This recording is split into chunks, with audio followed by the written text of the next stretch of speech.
Serôdia é bênção, é chuva de bênção. É bênção do Espírito Santo. E DNA aponta para identidade. E nós temos no nosso DNA algumas características que nos dão identidade como igreja. E é isso que estamos fazendo nesta série de estudos, todas as sextas-feiras. Estamos aqui analisando na Bíblia o nosso DNA como igreja, a nossa identidade como igreja. O que nós cremos através da Bíblia, o que a Bíblia ensina sobre os grandes temas e como nós podemos confiar naquilo que a Bíblia ensina. E estamos seguindo exatamente a sequência daquilo que nós chamamos de as crenças fundamentais da Igreja Adventista do Sétimo Dia, que são 28 princípios bíblicos, fundamentados na Bíblia e tão somente na Bíblia. E a nossa intenção como igreja é fortalecer, em primeiro lugar, o nosso conhecimento a respeito dessas doutrinas, e em segundo lugar, e talvez mais importante ainda, é nos aproximarmos ainda mais de Deus, que é o Deus da palavra. Quem aqui hoje à noite quer receber uma bênção do Senhor? Deixa eu ver as mãos. Deixa eu ver as mãos. Todo mundo quer ser abençoado. A bênção de Deus vem através da sua palavra. A palavra de Deus tem o poder criador.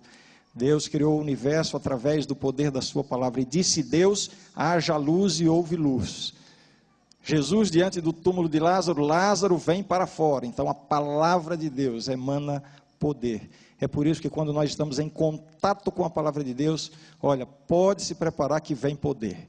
Você está se sentindo fraquinho na sua fé, você está desanimado, você está sendo vencido por um pecado, por uma tentação. Tem alguém aqui assim? Não precisa levantar a mão não.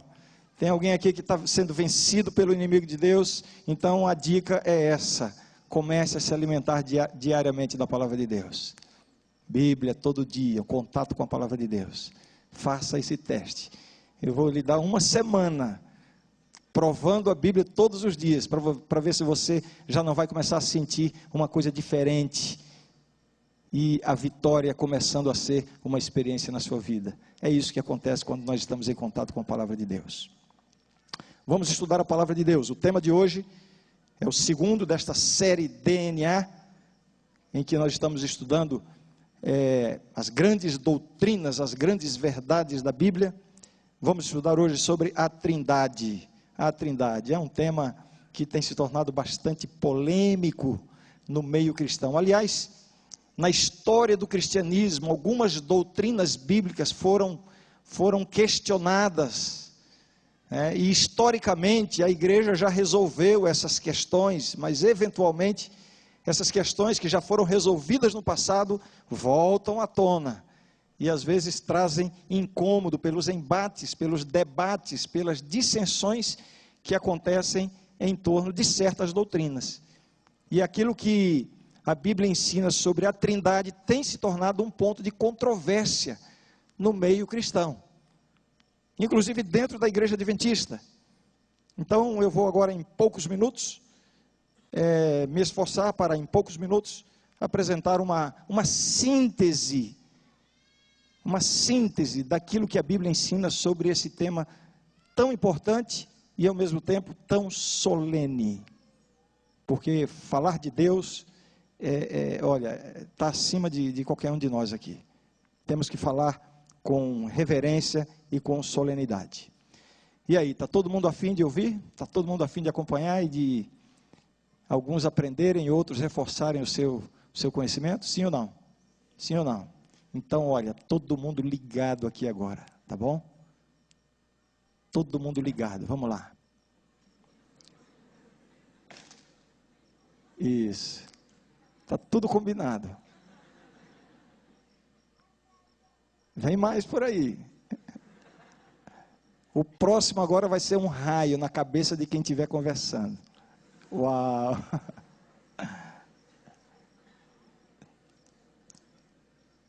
Qual a ideia que você faz de Deus? Como é que você imagina Deus? Essa é a pergunta para a nossa reflexão hoje. Quando você pensa em Deus, o que vem à sua mente? Eu, quando criancinha e eu imaginava Deus, eu acho que isso é meio comum a todas as crianças, ou a quase todas as crianças. Um velhinho, bem velhinho, com uma barba bem branquinha e cabelos longos bem branquinhos. Uma ideia, né, que a gente faz de Deus. Quando você pensa em Deus, o que é que vem à sua mente? Quem é Deus para você? Qual a natureza de Deus? E agora a pergunta que vai gerar o nosso debate, a nossa atenção nesses próximos minutos. Deus, o nosso Deus, é um Deus singular ou é um Deus plural? Uau, isso parece que é confuso, não? E olha, é confuso mesmo. Quem disser assim, não, isso é um assunto simples de entender, é porque essa pessoa não entendeu. Não entendeu. É um assunto difícil de entender. Alguém tentando exemplificar isso, disse assim, olha, você querer entender a divindade, essa coisa da divindade, né, esse mistério, essa grandiosidade, é como você querer colocar o oceano inteiro dentro de um copo. Não cabe, a mente humana é um copo, e essa verdade é um oceano. Então, é assim mesmo. Mas a pergunta está aí, Deus é um Deus singular ou é um Deus plural? Estamos, portanto, diante de um dos temas mais profundos, mais difíceis e mais solenes da Bíblia. Agora, ainda bem que a Bíblia ensina muita coisa sobre Deus. E nós podemos aprender a respeito de Deus na Bíblia de diversas formas. Por exemplo, nós podemos aprender muito a respeito da pessoa de Deus através dos nomes que a Bíblia dá para Deus. Existem vários nomes atribuídos a Deus, e cada um desses nomes ressalta um aspecto, uma faceta do caráter, da natureza de Deus. Esta é uma forma interessante, né, de estudar a respeito de Deus, os nomes de Deus. Outra forma de conhecer um pouco mais a respeito da pessoa de Deus, é analisando e estudando as atividades de Deus descritas na Bíblia. Deus como Criador, por exemplo, Deus como Redentor, Deus, tantas atividades que Deus aparece na Bíblia fazendo, desenvolvendo, e através dessas atividades nós podemos conhecer muito a respeito da pessoa de Deus, do caráter de Deus, da natureza de Deus, né? Nós vamos, no nosso estudo de hoje, nos concentrar numa ideia que tem sido muito debatida ao longo da história, essa pergunta para a qual eu já chamei a sua atenção. O nosso Deus é um Deus singular ou é um Deus plural? Bem, nós cremos, baseados na Bíblia, como igreja, e não estamos sozinhos nisso. A maior parte do cristianismo, com algumas nuances, com algumas diferenças de ênfase, mas a maior parte do cristianismo crê que o nosso Deus é um Deus triuno. 3 pessoas que compõem a divindade. E para essa compreensão se tem usado o termo trindade, a trindade divina. Embora precisemos deixar claro que a palavra trindade não existe na Bíblia, mas nós vemos na Bíblia o conceito da trindade. E não há nenhum problema em você imaginar um conceito bíblico, embora a palavra que designe o conceito não esteja ali. Por exemplo, nós cremos no milênio, é uma doutrina, né, é uma verdade na Bíblia, do Apocalipse. No entanto, a Bíblia não usa a palavra milênio, mas nós temos o conceito do milênio. Da mesma forma, a Bíblia não usa a palavra trindade, mas o conceito de um Deus triuno ou de um Deus plural é presente nas Escrituras.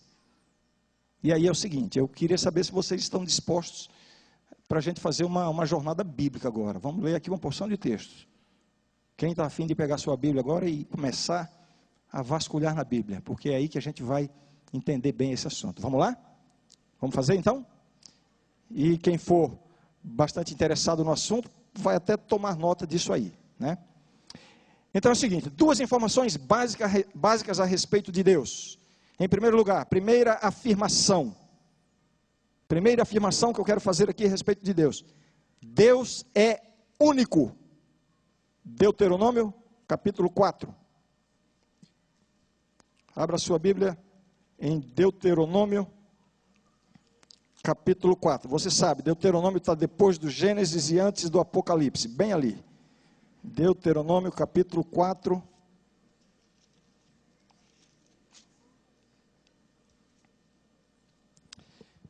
Verso 35.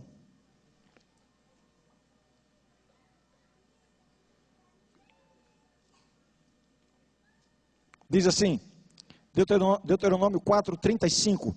A ti te foi mostrado para que soubesses que o Senhor é Deus. Nenhum outro há, senão Ele. É um Deus único. Avance um pouquinho, uma página da Bíblia. Vamos para Deuteronômio 6. E esse texto é conhecidíssimo. Deuteronômio capítulo 6, agora o verso 4. Ouve Israel, o Senhor nosso Deus é o único Senhor. Então, a Bíblia nos diz que o nosso Deus é único. Vamos para o Novo Testamento, João capítulo 17. Novo Testamento, está depois do Antigo Testamento. Vamos lá. Estou dando a dica para vocês aí, hein? João capítulo 17.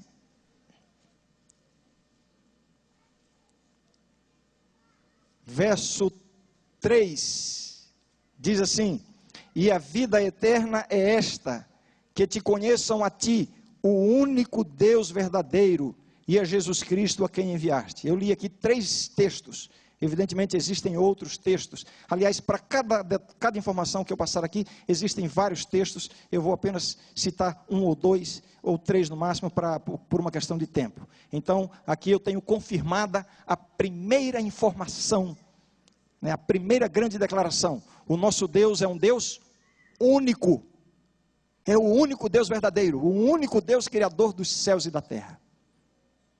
Segunda informação agora: o nosso Deus é um Deus, Ele é único sim, mas Ele é um Deus plural.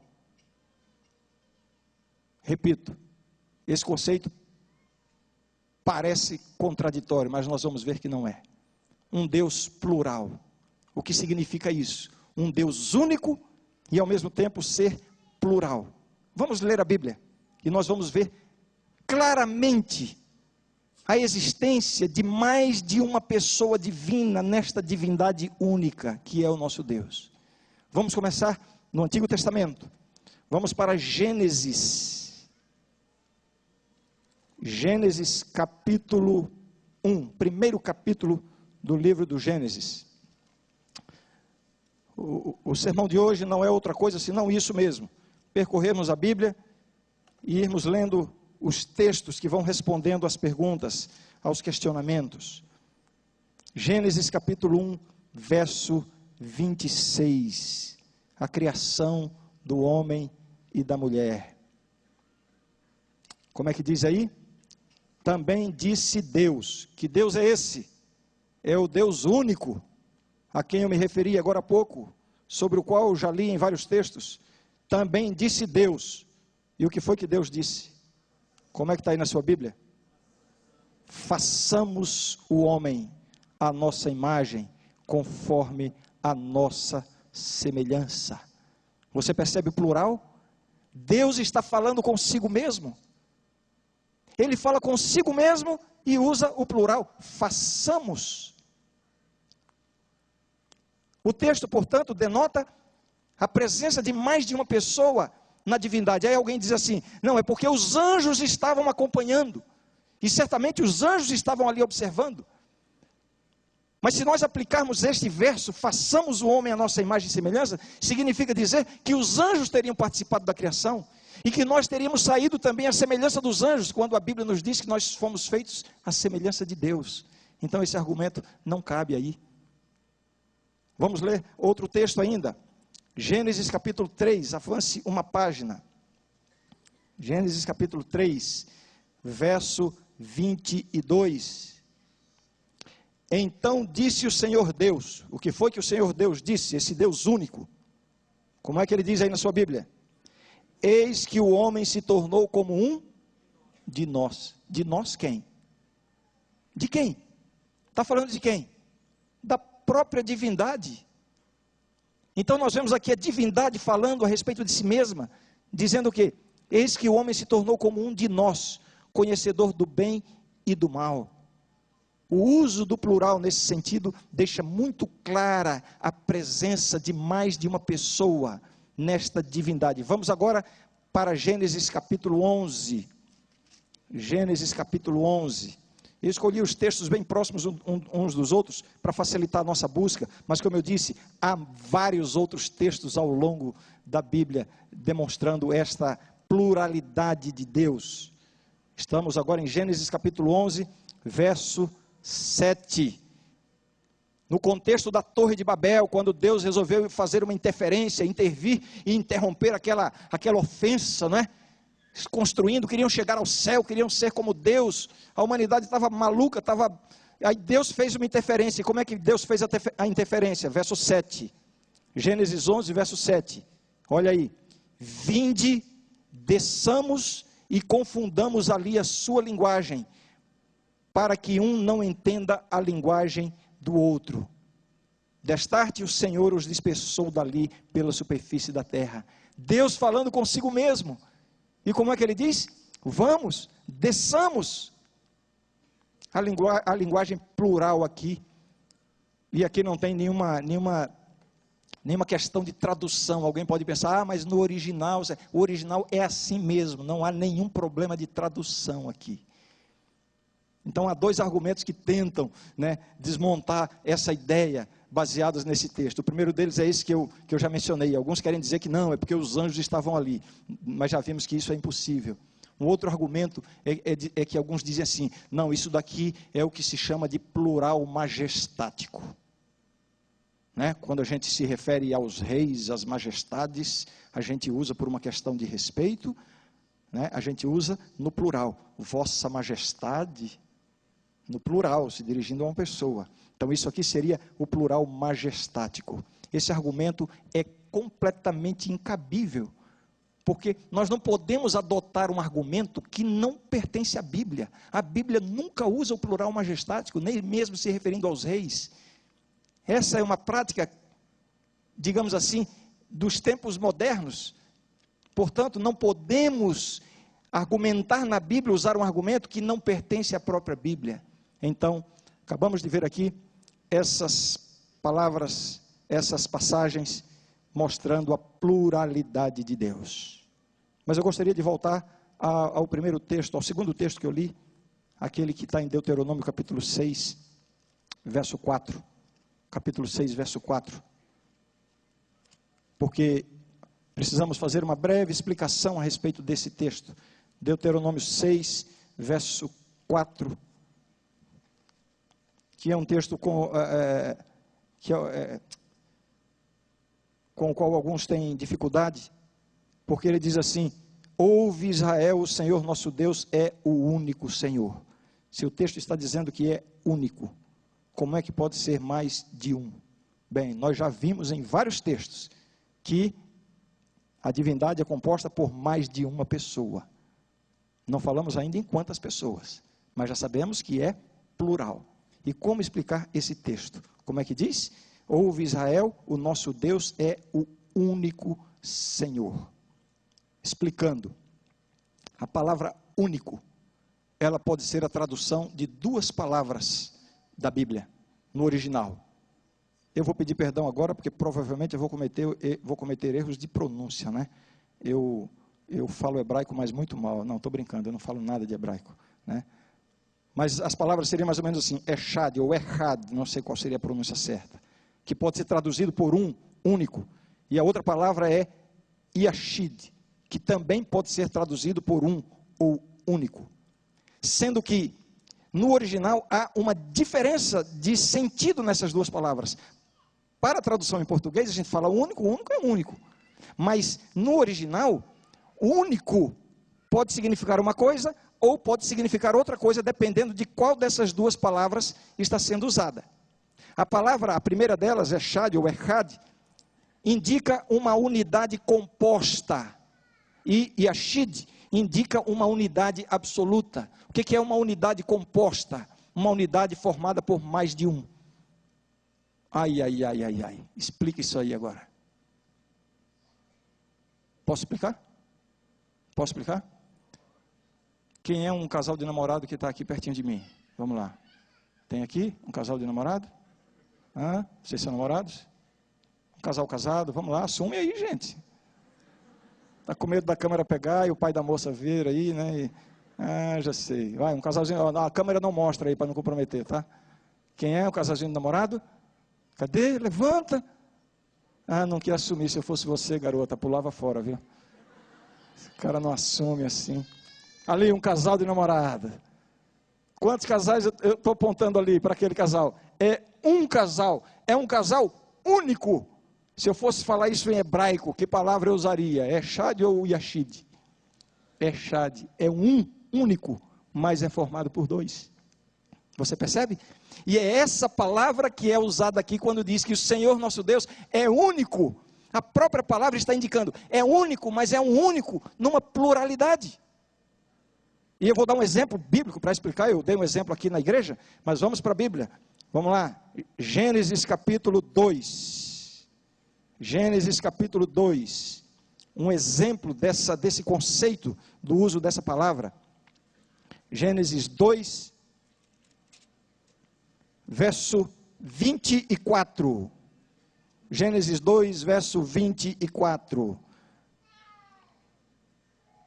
Eu já aproveito e falo para as meninas que estão pensando em namorar, que já levam isso aqui a sério também. O sermão não é sobre isso, mas vai servir também. Por isso deixa o homem pai e mãe e se une à sua mulher, tornando-se os dois uma só carne. Uma só carne, a mesma palavra. É uma só carne, mas formada por quantas pessoas? Por duas. Então é um único composto. Quando a Bíblia diz que o nosso Deus é um Deus único, está usando esta palavra indicando que é um único composto por mais de uma pessoa. Muito bem. Eu estou lendo diversos textos no Antigo Testamento. E já vimos e comprovamos aqui, como eu disse, eu fiz uma breve seleção de uma infinidade de textos que há, por causa do nosso tempo, né? Mas uma coisa que nós vimos aqui é que o Antigo Testamento deixa muito claro que o nosso Deus é um Deus plural. Só que nós não vimos aqui de quanto é essa pluralidade. Não é verdade? Isso nós vamos ter de forma bem esclarecida, onde? No Novo Testamento. E aí eu preciso que você me acompanhe agora, temos ainda alguns minutos, que você me acompanhe para vermos juntos esse conceito da trindade, do Deus triuno, ou melhor dizendo, o Antigo Testamento não nos mostrou através desses textos que é um Deus triuno, mostrou apenas que é um Deus plural, mais de um. Aí nós vamos para o Novo Testamento, e aí vamos ver, é uma pena realmente que o tempo não possibilita, mas existem dezenas, literalmente dezenas de textos indicando essa realidade. Eu escolhi alguns deles. Vamos lá para Lucas, capítulo 1. Lucas, capítulo 1. Todo mundo sabe onde é que está o livro de Lucas? Você passa por Mateus, depois você passa por Marcos, e aí você vai topar com Lucas, o médico Lucas. Lucas capítulo 1, e esse texto está falando sobre a encarnação de Jesus. A encarnação de Jesus. Verso 35.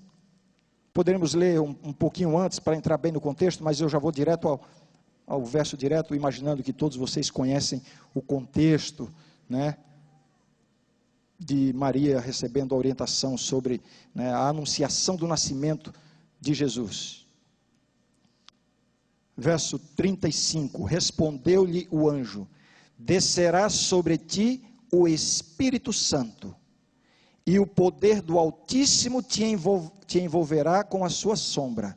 Por isso também, o ente santo que há de nascer, será chamado Filho de Deus. Deixa eu dizer uma coisa aqui, a expressão Filho de Deus, alguns pensam que a expressão Filho de Deus dá a entender, pelo fato de ser filho, que é inferior a Deus, quando biblicamente é exatamente o contrário.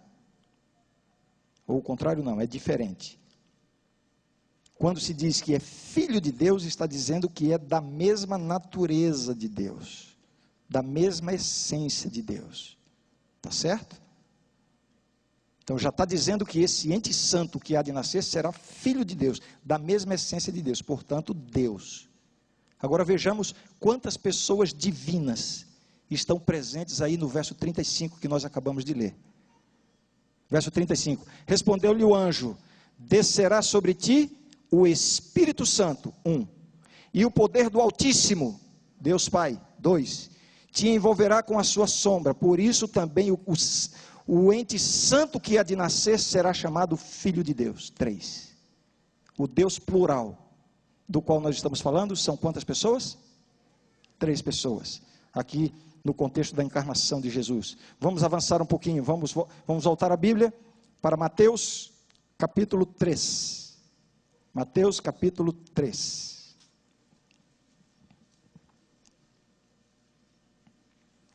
agora no contexto do batismo de Jesus, aquele grande acontecimento, Jesus ungido, o Messias, o cumprimento da profecia, não é? As 70 semanas de Daniel 9, apontando o ungido, o dia, o momento do batismo de Jesus, e vamos ver o que aconteceu ali no batismo de Jesus, São Mateus capítulo 3, a partir do verso 16, diz assim, batizado Jesus, saiu logo da água, e eis que se lhe abriram os céus, e viu o Espírito de Deus, descendo como pomba, vindo sobre ele, e eis uma voz dos céus que dizia, este é o meu filho amado em quem me comprazo. Se está dizendo filho, quem era esse que estava falando?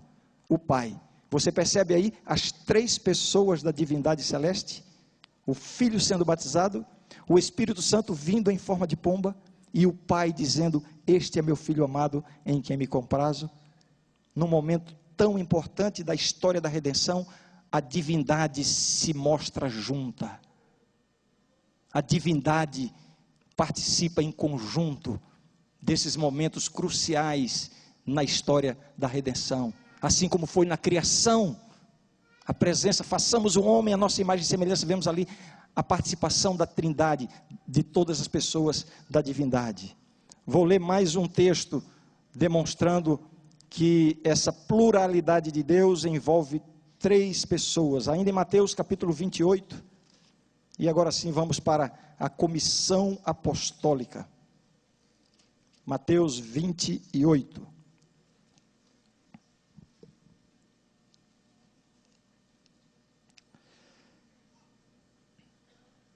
Todo mundo achou?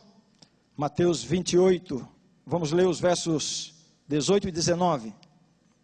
Diz assim, Jesus, aproximando-se, falou-lhes, dizendo, toda a autoridade me foi dada no céu e na terra. Olha aqui a onipotência de Jesus, toda a autoridade no céu e na terra, só Deus para ter essa autoridade. Toda a autoridade me foi dada no céu e na terra. Agora, verso 19, ide, portanto, fazei discípulos de todas as nações, batizando-os em nome de quem? Do Pai, e do Filho, e do Espírito Santo. Sabe qual é a dificuldade? É que alguns querem interpretar que o Espírito Santo não é uma pessoa divina, é uma energia que vem do Pai, ou que vem do Filho, procede do Pai através do Filho. Algumas passagens da Bíblia fazem com que algumas pessoas interpretem dessa forma. O Espírito Santo é a força de Deus, é a energia de Deus, uma coisa que permeia por aí, mas que não tem identidade, não tem pessoalidade.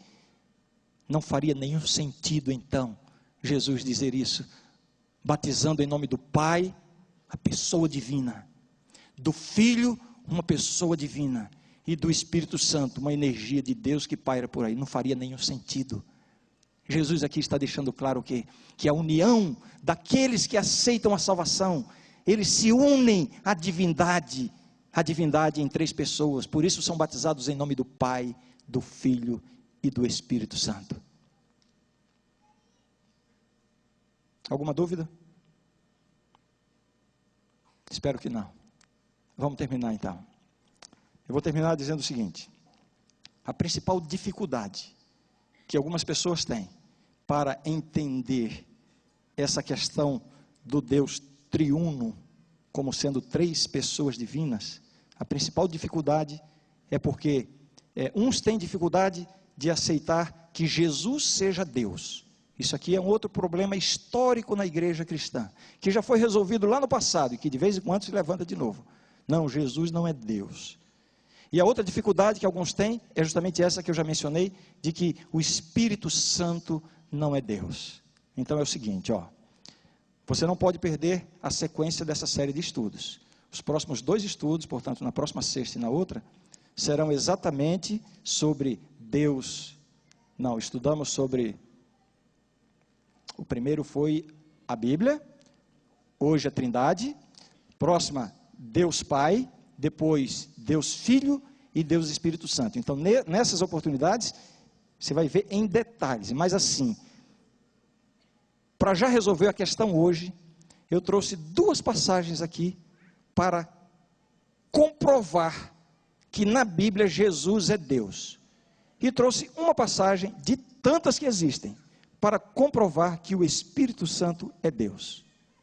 Posso fazer isso agora? E aí a gente termina. Podemos ir lá? Então tá. A divindade de Jesus. Abra a Bíblia. Primeira carta de João. Primeira carta de João. Sabe onde é que está? Vai lá pertinho do Apocalipse, um pouquinho antes. Capítulo 5.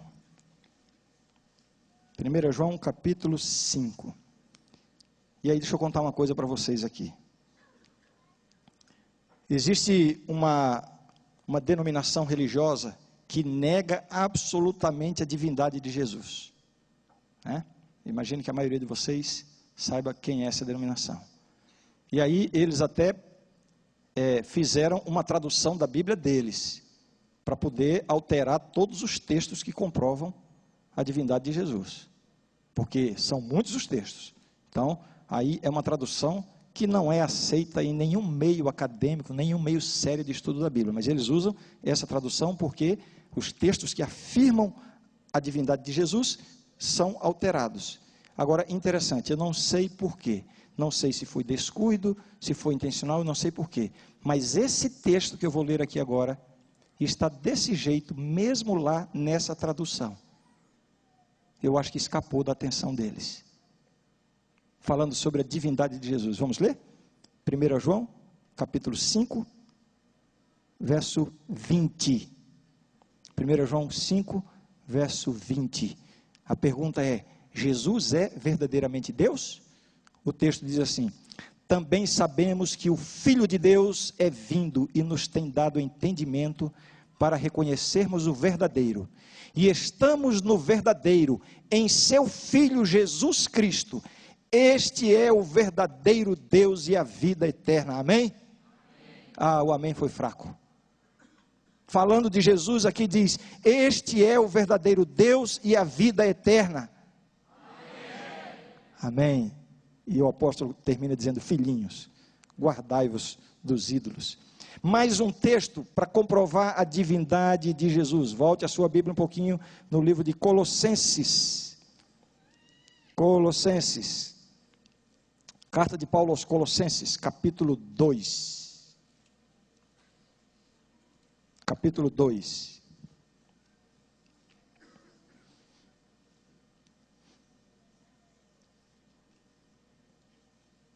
Todo mundo achou?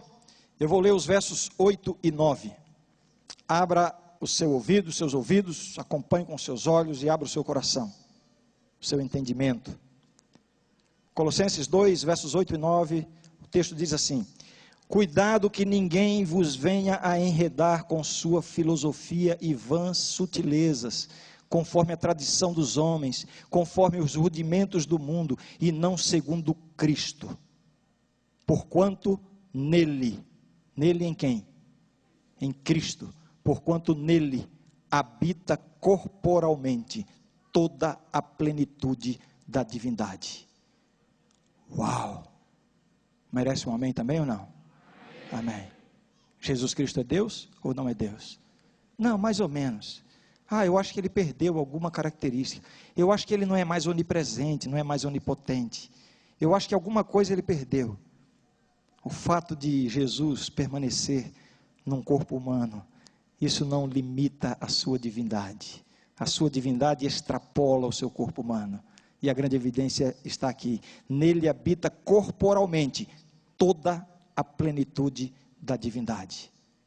Com relação à divindade do Pai, ninguém questiona.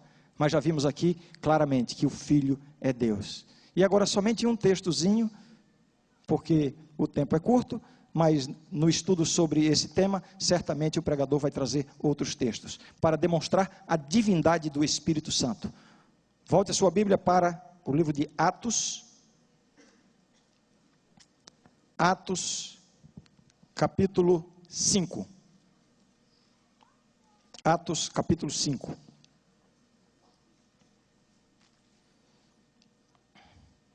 Você se lembra daquela história de Ananias e Safira? Lembra? Que eles estavam sensibilizados e quiseram ajudar a igreja e prometeram uma oferta bem generosa para a igreja. Lembram disso?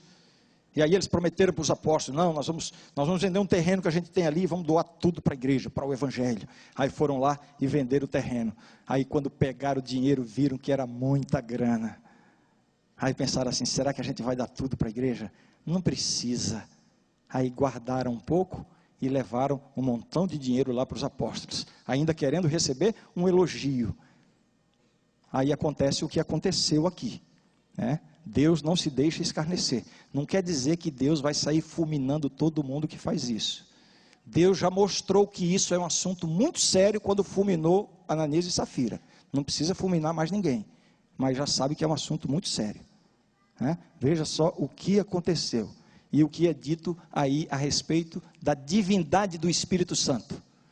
Estamos em Atos, capítulo 5, não é isso? Vamos ler os versos 3 e 4. Então disse Pedro: Ananias, por que encheu Satanás teu coração para que mentisses ao Espírito Santo? Espera aí, olha para mim aqui, todo mundo. Para quem foi que ele mentiu? Não deu, aqui eu não escutei. Para quem foi que ele mentiu? Continuando o texto. Reservando parte do valor do campo, conservando-o tu, porventura não seria teu? E vendido não estaria em teu poder? Como, pois, assentaste no coração este desígnio? Não mentiste aos homens, mas a quem? E a quem foi que ele tinha mentido? E mentiram a quem? Significa o quê? Que o Espírito Santo é Deus. Esta é a verdade, e eu creio nisto. Nisto cremos. A declaração oficial que a igreja tem sobre isso, a crença fundamental número 2, diz assim: há um só Deus, Pai, Filho e Espírito Santo, uma unidade de 3 pessoas coeternas. Deus é imortal, onipotente, onisciente, acima de tudo e sempre presente. Ele é infinito e está além da compreensão humana, mas é conhecido por meio de sua autorrevelação. É para sempre digno de culto, adoração e serviço por parte de toda a criação.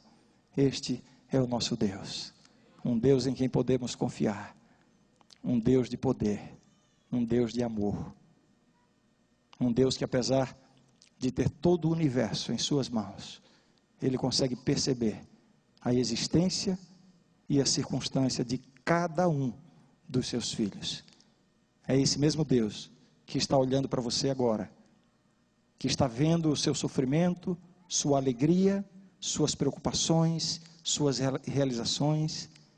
É um Deus que é tão sensível, que consegue chorar quando você chora, e consegue sorrir quando você sorri. Por isso vale a pena estarmos bem pertinho desse Deus. E é esse o convite que eu quero fazer para cada um. Quantos aqui querem ter a sua vida emaranhada, comprometida com esse Deus maravilhoso? Deixa eu ver a sua mão. Santo Deus, Deus Criador dos céus e da terra, Deus Pai, Deus Filho, Deus Espírito Santo, nós te louvamos neste momento. Te agradecemos porque em tua palavra não há engano, em tua palavra há segurança. Te agradecemos, Senhor, porque tu és o nosso Deus, o nosso amigo, o nosso Salvador. Te agradecemos em nome do Deus Filho Jesus Cristo, hoje e sempre. Amém.